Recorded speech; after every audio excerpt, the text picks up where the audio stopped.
ever pondered upon the question, how has India, a land of diverse cultures and resources, charted its path towards economic development?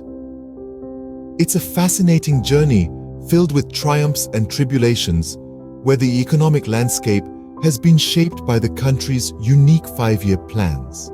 These plans, a series of nation-building projects, have been India's guiding light, playing a pivotal role in transforming the country's economy from an agrarian society to a modern industrialized nation. Each plan, meticulously crafted, had its own set of objectives and strategies, tailored to tackle the country's economic challenges at that time.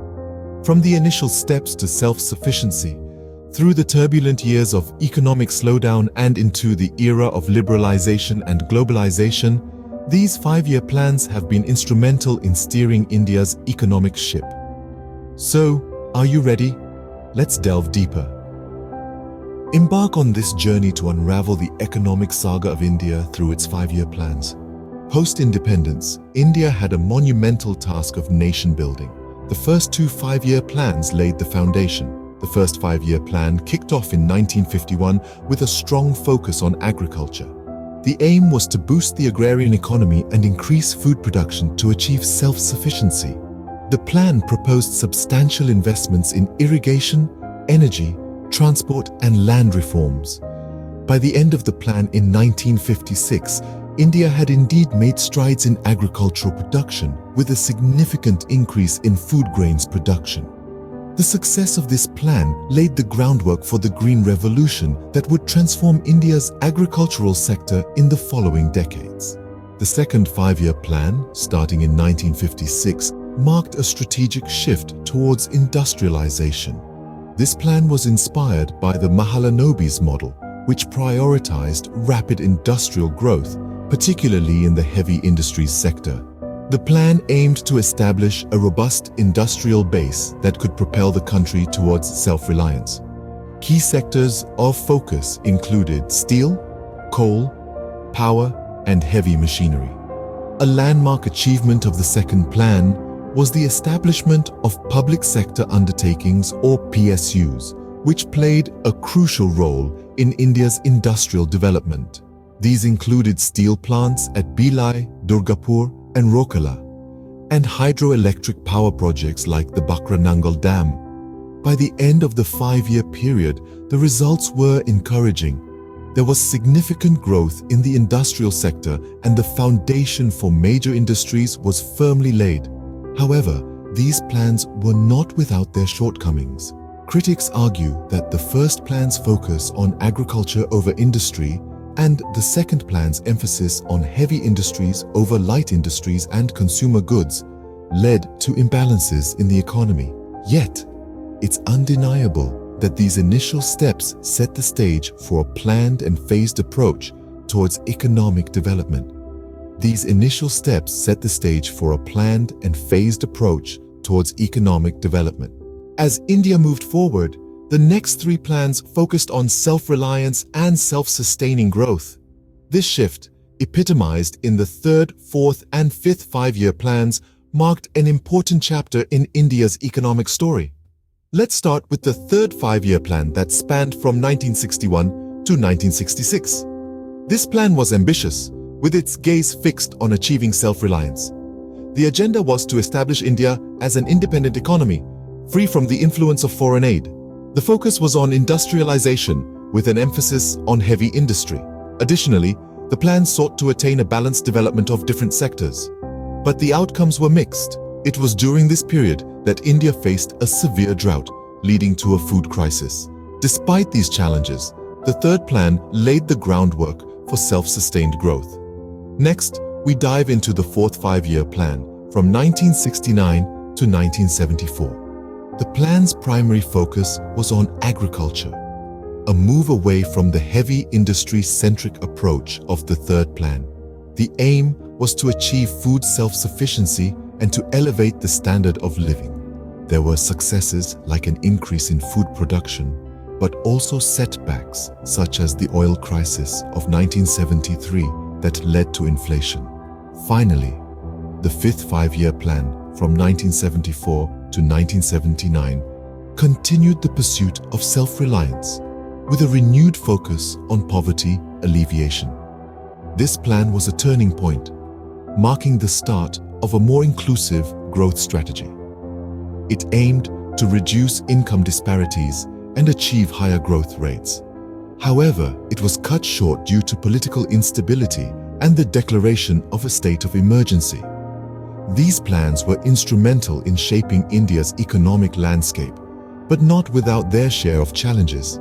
They represented a journey towards self-reliance, highlighting the complexities of steering a diverse and populous nation towards sustainable growth.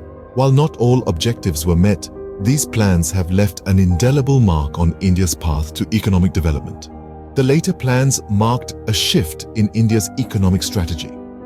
The 6th to 12th five-year plans encompassed a period from 1980 to 2017. This era was characterized by a significant change in India's approach to economic development, with a shift from a state-controlled economy to one that embraced liberalization and market-oriented reforms. The 6th plan, spanning from 1980 to 85, aimed to increase national income, enhance productivity, and generate employment opportunities. This plan introduced the concept of human development, which emphasized the importance of human resources in economic growth. The results were promising, with an average annual growth rate of 5.7%, surpassing the target of 5.2%. The 7th and 8th plans from 1985 to 97 focused on modernization, self-reliance, and social justice. The 8th plan was significant as it coincided with the liberalization of the Indian economy, which opened the doors to foreign investments. These plans witnessed a considerable increase in GDP and the emergence of India as a global economic player.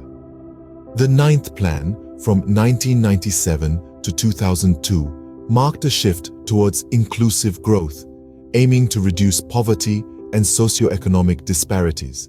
However, the Asian financial crisis, along with domestic political instability, hampered the plan's success. Moving into the new millennium, the 10th plan, from 2002 to 2007, focused on quality of life improvements and sustainable development. It also marked the beginning of a monitorable targets approach, setting specific objectives for various sectors. The 11th plan from 2007 to 12 aimed to accelerate growth while ensuring its inclusiveness. It sought to increase agricultural incomes, provide quality education to all, and ensure access to basic health services. The global financial crisis of 2008 posed a challenge, but the Indian economy showed resilience, maintaining a decent growth rate. The 12th and final five-year plan from 2012 to 17 pursued faster, sustainable, and more inclusive growth. It aimed to address issues like environmental degradation, uneven development, and gender inequality. While this plan faced challenges due to a sluggish global economy and persistent inflation, it managed to achieve considerable progress in health, education, and rural development sectors. The shift in economic strategy was a testament to India's adaptability in the face of global economic changes. From the 6th to the 12th five-year plans, India's economic journey has been one of transformation and evolution. The shift from a state-controlled to a market-oriented economy, the embrace of liberalization, the focus on human development, and the pursuit of inclusive growth all reflect India's dynamic and flexible approach to economic development. This journey is not just about numbers and growth rates. It's about the aspirations of a nation and its people. As we look back at India's economic journey through these five-year plans, several key insights emerge. The first and second five-year plans marked the beginning of India's economic development. The first was centered on agriculture, while the second focused on industry. Both sought to establish a solid foundation, and they achieved modest success. The second plan, in particular, laid the groundwork for the industrial sector that would later become a significant part of India's economy. The third, fourth, and fifth five-year plans navigated through a period of global change and domestic challenges. They aimed to achieve self-sufficiency and promote social justice. However, they encountered hurdles like inflation and droughts. Nevertheless, they managed to make strides in sectors like education, health, and agriculture. The later years, from the 6th to the 12th five-year plans, saw a shift towards liberalization, globalization, and inclusive growth. These plans aim to reduce poverty, boost economic growth, and improve the quality of life for all citizens. Despite facing various challenges, they made significant strides in areas like technology, infrastructure, and rural development. But perhaps the most significant takeaway is the evolution of the five-year plans themselves. They started as a tool for state-led development, gradually shifted towards market-led growth, and finally focused on inclusive and sustainable development. This evolution reflects India's changing economic philosophy and its efforts to adapt to the changing global economic landscape. Moreover, the five-year plans have had a profound impact on India's economic development. They've guided the nation's investment decisions, shaped its economic policies, and influenced its growth trajectory. However, they've also highlighted the challenges of managing a diverse and complex economy like India's. India's journey towards economic development has been a fascinating one, filled with lessons for economists and policymakers alike. Despite the challenges and setbacks, the five-year plans have played a critical role in shaping India's economic destiny. They offer invaluable insights into the complexities of economic planning and development in a rapidly evolving economy. India's journey towards economic development has been a fascinating one, filled with lessons for economists and policymakers alike.